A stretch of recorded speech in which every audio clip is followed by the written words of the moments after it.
I know some of you all like to analyze my background, but you know, normally there's nothing different about it, there's nothing that changes too much, but I guess today there's, something different. Anyway, enough of this one. Your eyes only belong to one thing, and that one thing is Team Tomari. Please understand. Anyway, welcome. Hello. Back in this setup this time around, not doing the usual, you know, 2 monitors in the back, much more colorful background, not so much wall going on, but I guess you have cats, so that kind of makes up for it, right? Anyway, today's not really that big of a video. There's something I should have probably put up yesterday, but work got a bit too overwhelming, so I kind of wanted to, you know, sit down and talk about it. But we got a little bit of news about overDress. Nothing too major, nothing like, you know, big gameplay changes or anything like, you know, big releases or big reveals or anything, but basically, you know, we had the Tuesday stream from the Japanese side announcing everything about overdress, and then on Friday they basically said they're going to be doing an English version of it too, with the actual, you know, Bushiroad Singapore and Bushiroad America members. And we even had our new producer Mori Keita actually address the Western community in English as well, which was really nice. So what was actually different in that presentation? Because normally it was meant to be just like a presentation for, you know, the English-speaking crowd that doesn't understand Japanese. And honestly, the coolest things that came out of it were 2 things. First things first, we actually heard a sort of double down statement on the fact that Vanguard is not a rotating game. This is, I'll leave a link in the description to the actual like timestamp where you can watch that specific segment. And this is really important because it feels like a new sort of almost trend in Bushiroad, you know, where they're actually being a lot more transparent from the very get-go. The fact they're being transparent with us and telling us from the get-go, you know, we had Kidani tell us that he's going to do everything he can to avoid another reboot. And now on the English side, we also had them tell us that, like, you know, we don't want people guessing, like, oh, is the game going to just reboot again in a few years? You know, will all my cards become useless in a few years again? They basically said, no, they will not. This isn't a rotating or rebooting game. These are the 3 formats that we're committing to support for the next, like, 10 years.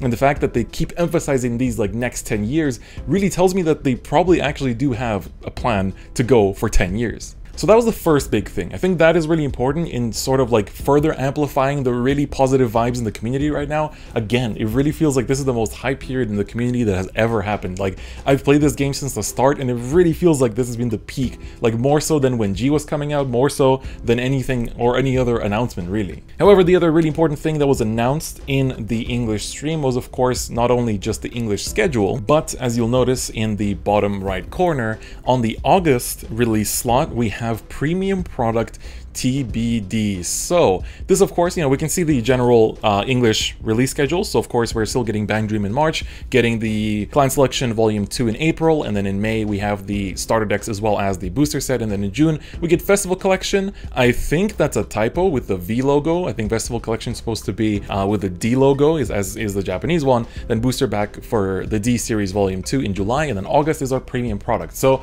when we saw this premium product, this was, you know, I just mentioned it in the last video, how we really need a premium collection this year. You know, at the very least, anything, like I said, we didn't even need a release date for it, just to the fact that it's happening is all that really matters. Now they went beyond that and actually told us that there is a premium product happening in August, which isn't actually slotted in for Japan. So I've already seen, you know, a few people on Twitter on the Japanese side kind of saying like, oh wow, why does only overseas get it?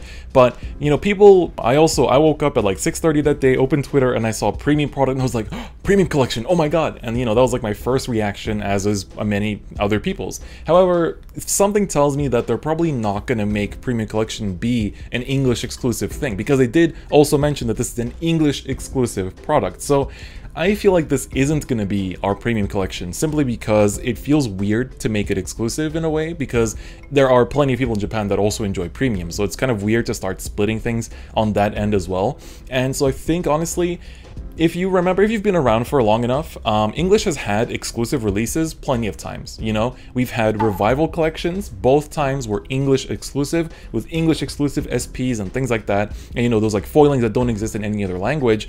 But this time around, I think that this premium product is going to be most likely Revival Collection 3. So I think that it doesn't really make sense to release a premium product that doesn't come out in Japanese, unless it is something where they're releasing it in English first and then later on in Japanese. That could be the case, but it's a little bit hard to tell at this stage. Now, if it is a Revival Collection, I'm personally pretty happy about that, because it makes it even easier for people to get into premium. You know, if they have their V-Series decks right now, they still need to update them with like G-Zones and stuff like that that if they want to put them into premium. So timing that right around after the release of DBTO2 is actually pretty nice, and I think that that would be a pretty good move on their part. But I still hope at some point this year we get a proper premium collection, but I don't think we're going to find out what this actual product is probably for a couple more months, because I mean there's nothing really pushing them to do it that fast, right? You know, we're still going through like Client Selection Plus right now, there's Bang Dream, there's like the actual starter decks to come out and stuff like that. So I don't think we'll find out what this product is for a little while, but at least knowing that there is premium focused product for the English side is definitely relieving, and it shows that they do care, and that's what's most important right now. I can already see the comments coming about this little furry creature right here. Well, at least she's having a good time. And that's honestly it for the overdress news. I do recommend watching the English stream because they did give us some information, and there was a Q&A section at the end that if you still have any like unclear questions that you feel weren't answered by, you know, the videos that we've been doing with other content creators and stuff like that, then I definitely recommend watching that, because they themselves, you know, in English explain a lot of things and clarify things, and therefore I think it's a really good thing. And I kind of hope that maybe the English side of Bushiroad does kind of like their own streams more often sometimes to just like talk to the community, because that Q&A segment to me felt kind of nice and personal, because it was one of the rare times that we can see our, you know, our Western, our English-speaking Bushiroad staff actually interacting with the community, taking their questions and answering them. And I thought that was quite nice. You know, it'd be nice to maybe have that kind of segment maybe once a month or something from Bushiroad International, and I personally would be pretty happy with it. Now, of course, Zero Kids, I haven't forgotten about you. You know, I will be pretty, like, also transparent about this. You know, this is just like how Bushiroad is. I want to stay to that because I said that they need to be doing it too. I'm going to be transparent as well. The closer we get to the overdress release date, the less, at least I think, the less Zero content there will be.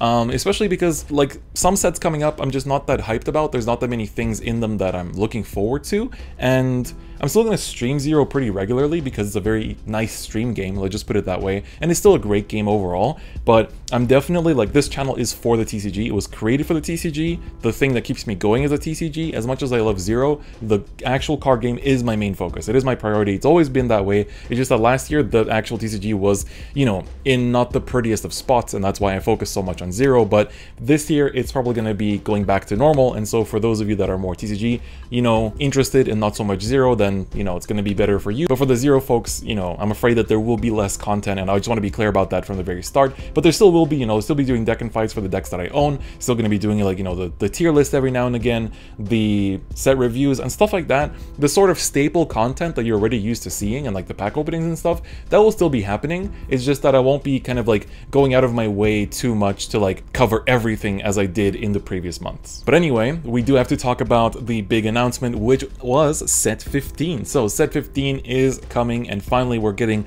more reverse units as well as anti-lock cards. So here you can see the main visual. So we see here Ashley reverse for Royal Paladin and the Jewel Knight archetype, Dauntless Drive reverse for Kagero, Minerva for Genesis, so that is one of the most famous Vanguard units of all time, Azel's Scissors, which is support for Azel, of course. You can see Eradicator Ignition Dragon, which is one of the break rides for Eradicators, and so we're going to get more Eradicator support, and finally the Ashura Kaiser cross ride as well. So that's going to be set 15, so it looks like we don't see Ganslot Zenith, which is a little bit interesting. He might still pop up, and I hope so, otherwise it's going to be three maybe waves of Gold Paladin support. You know, they could do Ganslot Zenith next set and then do Alfred the set after, because we only have 3 sets of Link Joker left. But of course we also got some actual card effects. So for example, we got the Break Ride, which is the Angelica. So when you Break Ride over her, Soul Blast 3, if you do for that turn, your Vanguard gates plus 10k. Look at the top 4 cards of your deck and add 2 of them to your hand. So pretty cool effect. You know, getting to +2 just by break riding is really cool. Soul Blast 3 is not really anything in Genesis. And of course she keeps the on attack Soul Charge 1 as well. And of course Minerva, which is the main card that we're all interested in, got some nice buffs too. So Minerva says Vanguard Circle Limbrick 4 once per turn. When she attacks for that battle, she gets the following effect: Vanguard Circle at the end of the battle, Soul Blast 3, Counterblast 1, and discard 2. So it used to be 3, now it's only 2, and then you stand her, draw 2, and for that turn she gains plus 5k. So of course it's draw 2 because, you know, you don't add drive checks to hand in Zero, so they have to still do that somehow. But instead of discard 3, she's now discard 2, which is also really nice. Furthermore, she also has a skill to Soul Blast 3 to give her plus 5k, in case you need even more power to get over your opponent's defensive. So definitely a very powerful card. This card is definitely going to be really, really good for Genesis, and definitely going to push it to meta, just like she did when she first released in the TCG TCG. There's also one supporting card, which is the Hesperus. So she says when in the soul, and if she gets put into the drop zone, then for that turn your Vanguard gets the following ability: when your Vanguard attacks the opponent's Vanguard, retire one of your opponent's rear guards. So this might sound crazy, like, whoa, I can retire my opponent's intercept. No, you still have to attack into them before the Vanguard can attack the Vanguard. So you're going to be retiring their back row, and you're going to be doing it twice because Minerva restands, but, you know, which is nice because you don't have to pay any cost for it. So doing no cost to retire 2 is pretty good, but still it's not super powerful in terms of like having to retire the actual front rows, but I think retiring 2 per turn is going to be pretty good regardless. And then the other boss card they decided to show the support for, even though the set is actually just a week away, is the Grand Azel Scissors. So this one's actually a huge buff to the card in general. So Limit Break 4, Counterblast 2, so no more Soul Blast. They used to need to Soul Blast. You can unlock all of your locked cards and then look at the top 4 cards of your deck and call one of them. That's also new. It didn't use the Superior Call. Then if you have exactly 5 rear guards for that turn, this unit gains plus 10k, plus 1 crit. At the end of that turn, countercharge 1. So all in all, it's Counterblast 1 to Superior Call and get a crit in power and unlock. So this card does a lot for what it is. So I think this definitely helps to basically revive the Azel archetype. So people that were enjoying Azel more than actually playing stuff like Liberators can actually play this deck instead, and I think it's really, really good. On top of that, he has a skill that during your turn, for each of your rear guards, you can actually gain plus 1k power, and there she goes. Anyway, for each of your rear guards, he also gets plus 1k power, so he's a 16k or 26 with the first skill use, and because that wasn't enough, they also made him a cross ride with the original blonde Azel in case it wasn't enough. So this, you know, it wasn't a cross ride before, but they decided to turn him into one, which is overall pretty damn cool. On top of that, they changed the 10k and 12k attackers that Azel had to self-damagers. So both the grade 1 White Lion as well as the grade 2 Black Lion, they both got changed into rearguard circle when placed if your Vanguard is an Azel. If you have 4 or less damage, deal yourself 1 damage, and then at the end of the turn, put 1 back, prioritizing face downs. So yeah, I mean, it's the exact same text as self-damagers, but with the Azel name here, and that's pretty interesting. So Azel getting some interesting support, probably not too many cards, but I wonder if Gancelot Zenith will make it in here somehow, or it's going to be delayed. Anyway, that's actually basically it for the news. So of course we're going to get the Zero Set 15 in the Japanese format on February 1st, and then, you know, several months later in the global server as well. So I will keep covering these kind of like Zero stuff.